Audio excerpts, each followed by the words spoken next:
among Marco ay nakilala ko siya nung siya ay deacon. Kasi nga po, taga-Betis ako at na-assign siya nung deacon siya doon sa amin sa Betis. Yan, 2 weeks ago, doon niya po ako pinag-usap na kung saan ang pwede daw magbigay ng input sa mga kwan. So, yun nga po ako si Brother Ralph, Israel David, third in knowledge pa lang po ako.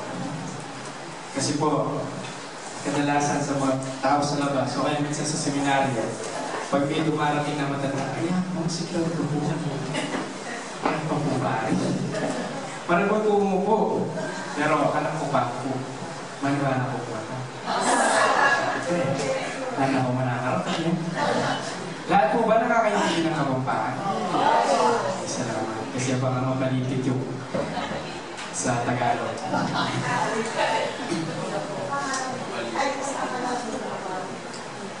So, yung pong presentation natin yung pong English, pero i-elaborate tayo po kapampaan. So, hindi katamo pong Pisabianiani is about the liturgical music. By the way, may itong po karing members ng Archdiocese and Liturgical Commission, hindi katamo Archdiocese San Fernando. And basically, yung Pisabianiani po gini, yan nga ba, is about liturgical music. And sa palagay ko po, enelabayo rin aliwang bagay, asabihan po kayo. Because basically, as a member of a choir, petong na po rin ikaring bagay na dapat tamong balo. Pero ang ingawang tamo po siguro, walang mag-review na rin. At nung siguro ating tamong na-discover abayo, pakikuhan ng tala pong iyata. So, yung pong tamong Pisabianiani will be divided into actually 4 parts. Pero itong last part is very makuyad yan po. So, the first part, wabi po pala.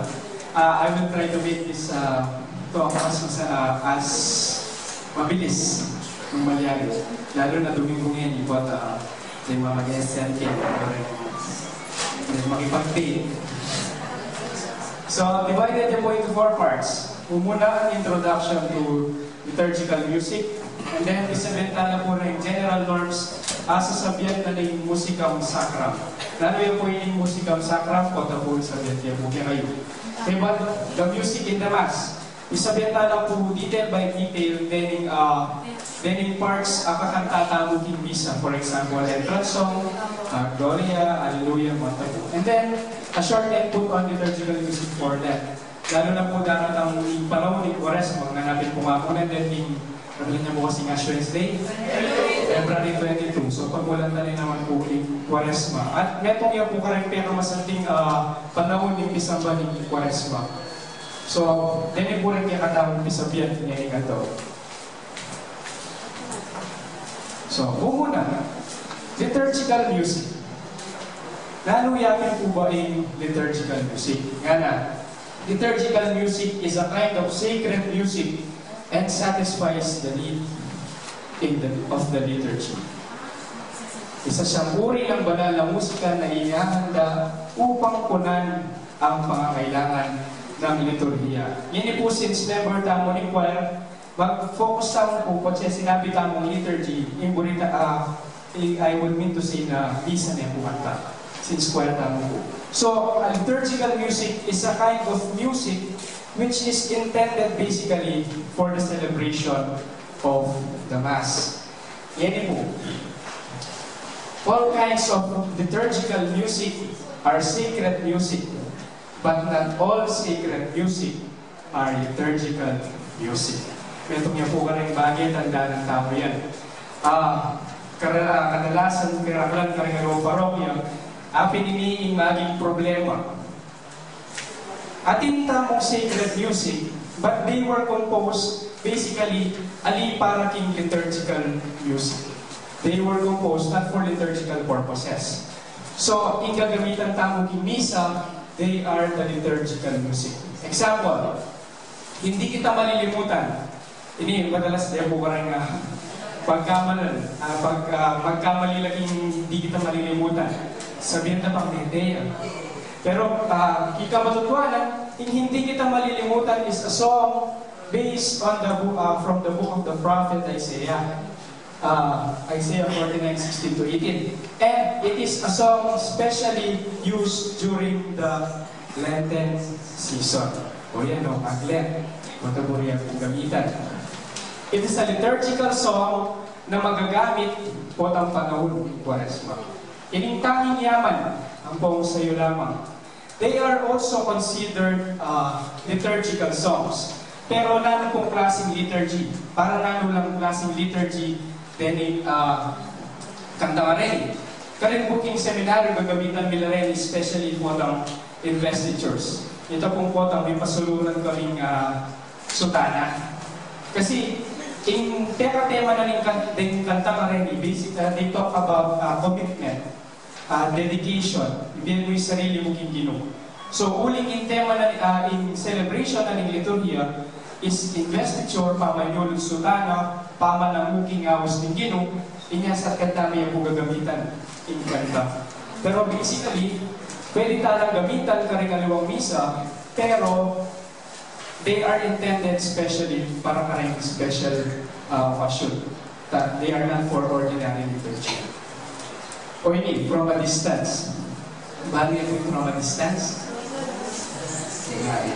At yung pangaliwang parokya, gagawin din kanta, kinisa. Pero tandaan ng tao po, metong yung klaseng secular music. And in secular music, they are songs which talks about the world, for the world, and to the world. But they are not for liturgical purposes.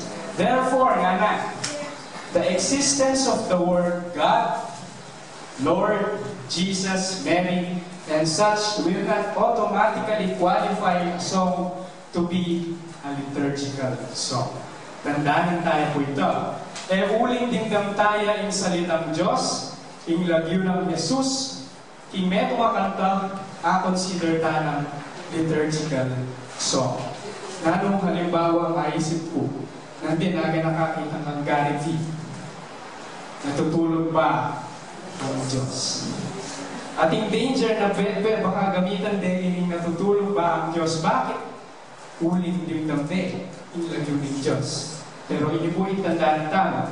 They are secular songs intended for the world, pero not for liturgical purposes. Ikuha po ita. Moving on. Now, makanano tayong consider in meto kanta as a liturgical song. Bumunang dili, it should correspond to the spirit of the liturgical celebration. And when we say spirit, we would mean to say na itang peka atmosphere, kung na yung balang peka tema, na ning kapag masusyan, halimbawa, pag misa kang Pasko, your song should be about the liturgy of the Christmas season. For Lent, yung kantang for Lenten season. Second, it corresponds to the nature of the individual parts of the celebration. In metong kanta, metong yung liturgical song, potang iting kanta kay megawaya para ka rin specific ng parts na misa akakanta. Nanula po rin halimbawa tamo nga rin. In Igpami, Our Father. Our Father is a song, basically uling liturgical song, uling kaya beya mismo king misa. Anak pa kung ikita misa nga lang Igpami. So it's important. And it corresponds to the nature of the individual parts. Ano pa? In Cordero.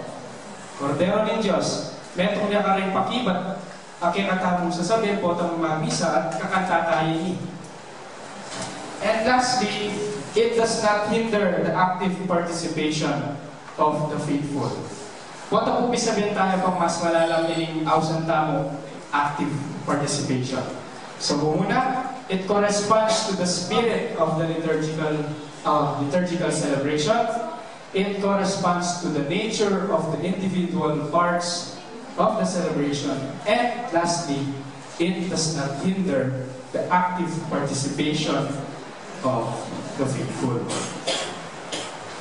Now, we go to the Musicam Sacram. The Musicam Sacram is a church document promulgated during the time of Pope Pius XII. Kalambat na natin.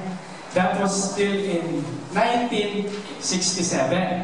Pero, tanda ng tamo po, then in church documents tamo, dala kalupad na rin aliwang libro tamo. At ating po teacher yan, then po teacher yan, potang atin ang bayong edition na ng libro, kukonsider ta na lang obsolete, detang minuna. Pero that is not the case kaya niya katamong church documents. So, burin na sabihan, burin sabihan na Matuane, 1967 niya pa, Musicam Sacram. Burin sabihan Matuane, consider tani obsolete. Kung nagkira lang ka rin church documents tamo, malambat ang panahon, bayo na dumalang pa si bayong editions din. For example, yung bayong dual revised Roman Missal. Itang bayong, di ba, ma-revise na po yung kasamang Missal kanya, itang pakiba taliwa. They will be translated directly from Latin. Itang, the Lord be with you and with your spirit. Malambat ang panahon, bayo yung revise pa si bayo. So, kimpisang ban, the revisions yearly, pero pa na rin libro. So, the Musicam Sacram will basically deal with the instruction of the music in the liturgy. An introduction. Musicam Sacram number 5. Sasabihan na, liturgical worship is given a more noble form when it is celebrated in song, with the ministers of each degree fulfilling their ministry and the people participating in it. Meaning, the liturgy of the Roman Catholic Church possesses a more solemn nature and character because of the songs that are sung with it in. Ane kasanting lalawin o mas mas manyaman sisimba nung daramdaman mo rin yung makasanting akanta. May kapalagben ako kung kanit ang misaning tropo. Halimbawa, Pasko, Manta. Akakin siya po yung potang mag-entrance na lumog na rin yung Bispo Mari yan po yung Papa. Iba't magkanta na rin ang choir na. Iba't din ang choir na santing boses. Naurihan kasanting aliwa yung pakiramdam. Makakapangilabot. Balamot suwang yung balwa. Balama kayo yung burin ng ipakit ng isang bagyan na ba niya sa bibigin o rin yung kanta king kapag masusya. Bala mo didispose na katamo. Bibili na katamong tilmod na dapat mga ditamo. Ngayon, why sing in liturgical celebrations? Then po rin mapilon ka rin basis tamo. From the letter of Paul to the Colossians, nga na, San Pablo dinina no instructions then in Kristiyanong mititipon kaya ang iglesia nga usan do. Yung mag-gather na rin yung Kristiyanong makati, dinina no instructions nga na, mitipon kayo, kay but you sing psalms, hymns, and spiritual songs. So even from the New Testament times, kanitang panahon na rin apostol, at inong instruction na potang mititipon kayo, manalangin kayo at panayan niya yung panyatang ninggino, magkanta kayo mabe-abe. And also, from the Acts of the Apostles, the people would gather together and sing as the sign of their hearts, joy.